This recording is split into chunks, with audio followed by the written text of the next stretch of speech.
Magi by O.Henry.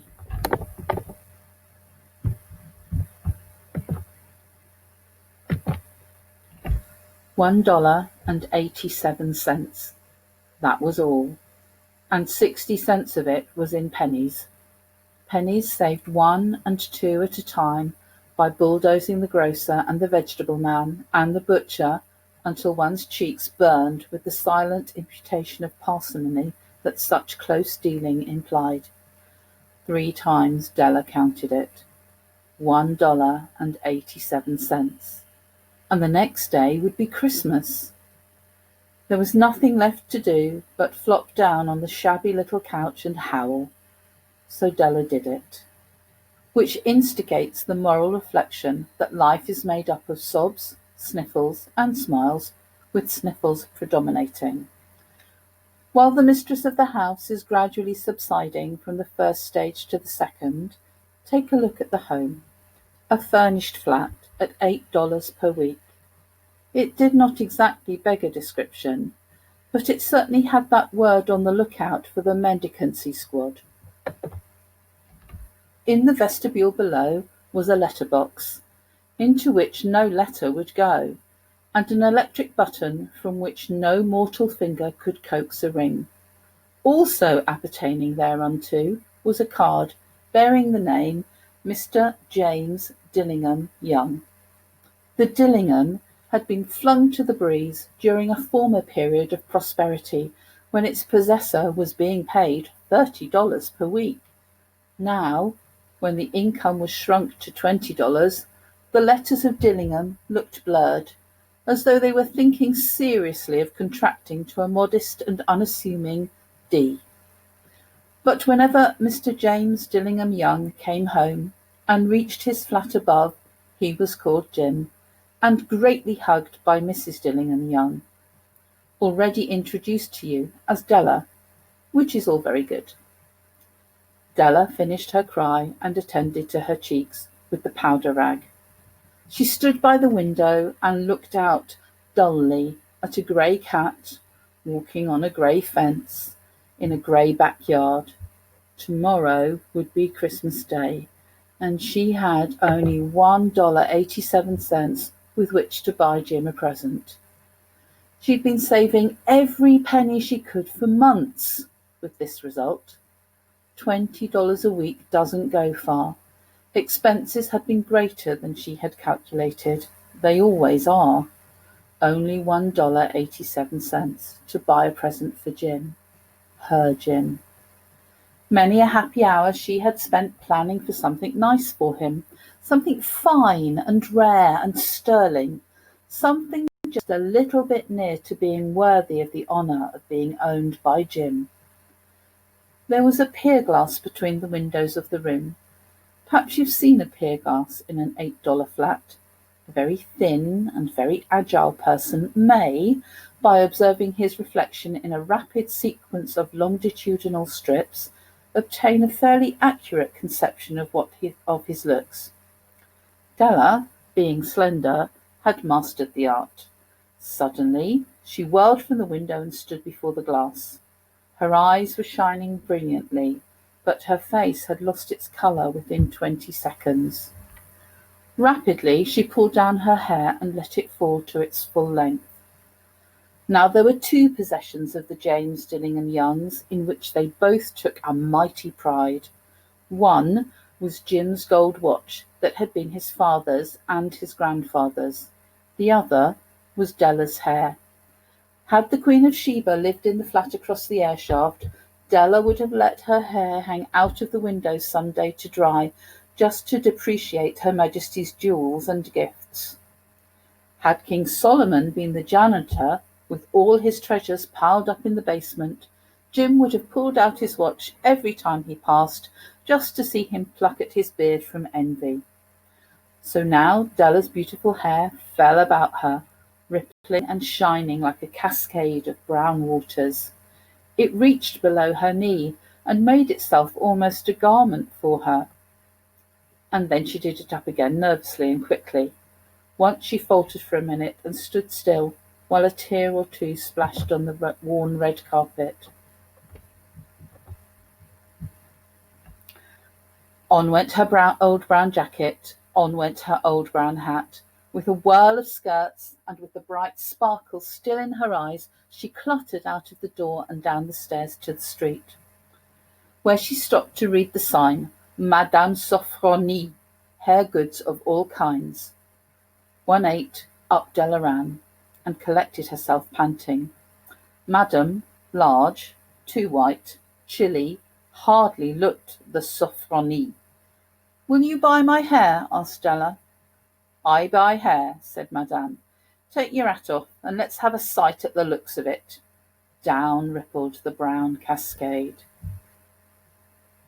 $20, said Madame, lifting with a practised hands. "Give it to me quick," said Della. Oh, and the next 2 hours tripped by on rosy wings. Forget the hashed metaphor, she was ransacking the stores for Jim's present. She found it at last. It surely had been made for Jim and no one else. There was no other like it in any of the stores, and she had turned all of them inside out. It was a platinum fob chain, simple and chaste in design, properly proclaiming its value by substance alone, and not by meretricious ornamentation, as all good things should do. It was even worthy of the watch. As soon as she saw it, she knew that it must be Jim's. It was like him. Quietness and value. The description applied to both. $21 they took from her for it, and she hurried home with the 87 cents. With that chain on his watch, Jim might be properly anxious about the time in any company. Grand as the watch was, he sometimes looked at it on the sly on account of the old leather strap that he used in place of a chain.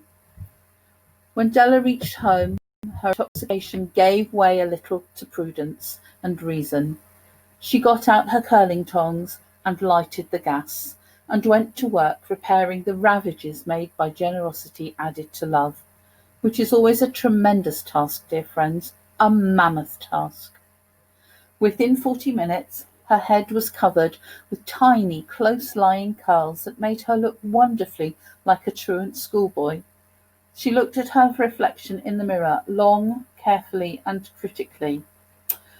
"If Jim doesn't kill me," she said to herself, "before he takes a second look at me, he'll say I look like a Coney Island chorus girl.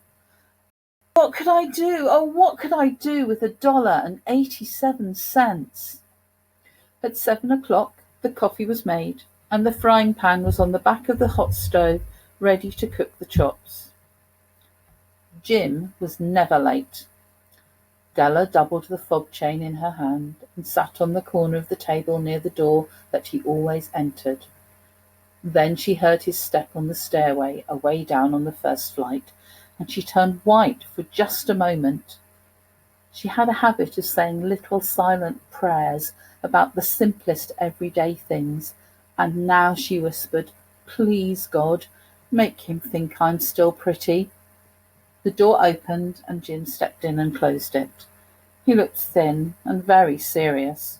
Poor fellow, he was only 22, and to be burdened with a family. He needed a new overcoat, and he was without gloves. Jim stepped inside the door, as immovable as a setter at the scent of quail. His eyes were fixed upon Della, and there was an expression in them that she could not read, and it terrified her. It was not anger, nor surprise, nor disapproval, nor horror, nor any of the sentiments that she had been prepared for. He simply stared at her fixedly with that peculiar expression on his face. Della wriggled off the table and went for him. "Jim, darling," she cried, "don't look at me that way. I had my hair cut off and sold it because I couldn't have lived through Christmas without giving you a present. It'll grow out again. You won't mind, will you? I just had to do it. My hair grows awfully fast.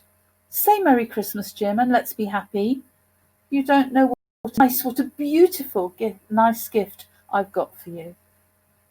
"You've cut off your hair?"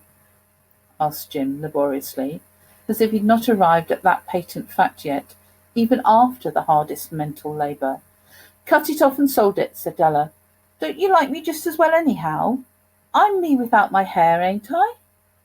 Jim looked about the room curiously. You say your hair is gone, he said, with an air of almost idiocy. You needn't look for it, said Della. It's sold, I tell you. Sold and gone too. It's Christmas Eve, boy. Be good to me, for it went for you. Maybe the hairs of my head were numbered, she went on with a serious sweetness. But nobody could ever count my love for you. Shall I put the chops on, Jim?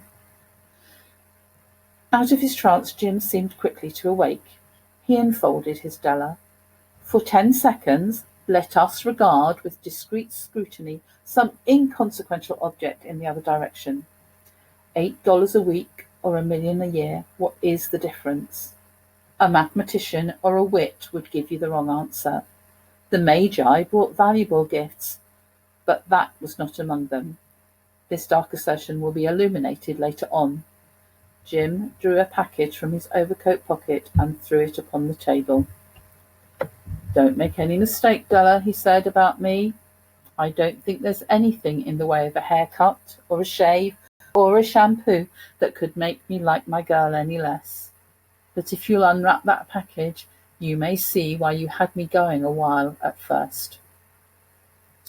White fingers and nimble tore at the string and paper, and then an ecstatic scream of joy, and then, alas, a quick feminine change, hysterical tears and wails, necessitating the immediate employment of all the comforting powers of the lord of the flat, for there lay the combs, the set of combs, side and back, that Della had worshipped for long in a Broadway window. Beautiful combs, pure tortoiseshell, with jewelled rims, just the shade to wear in the beautiful vanished hair. They were expensive combs, she knew, and her heart had simply craved and yearned for them, without the least hope of possession. And now they were hers. But the tresses that should have adorned the coveted adornments were gone. But she hugged them to her bosom, and at length she was able to look up with dim eyes and a smile and say, My hair grows so fast, Jim. And then Della leapt up like a little singed cat and cried, Oh! Jim had not yet seen his beautiful present. She held it out to him eagerly upon her open palm. The dull, precious metal seemed to flash with a recognition of her bright and ardent spirit. Isn't it dandy, Jim? I hunted all over town to find it. You'll have to look at the time 100 times a day now. Give me your watch. I want to see how it looks on it. Instead of obeying, Jim tumbled down on the couch and put his hands under the back of his head and smiled. Dell, he said, let's put our Christmas presents away and keep 'em a while. They're too nice to use just at present.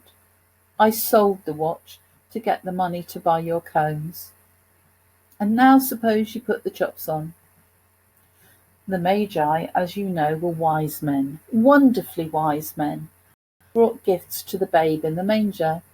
They invented the art of giving Christmas presents. Being wise, their gifts were no doubt wise ones, possibly bearing the privilege of exchange in case of duplication. And here I've lamely related to you the uneventful chronicle of two foolish children in a flat who most unwisely sacrificed for each other the greatest treasures of their house. But in a last word to the wise of these days, let it be said that of all who give gifts, these two were the wisest. Of all who give and receive gifts such as they are wisest. Everywhere they are wisest. They are the Magi.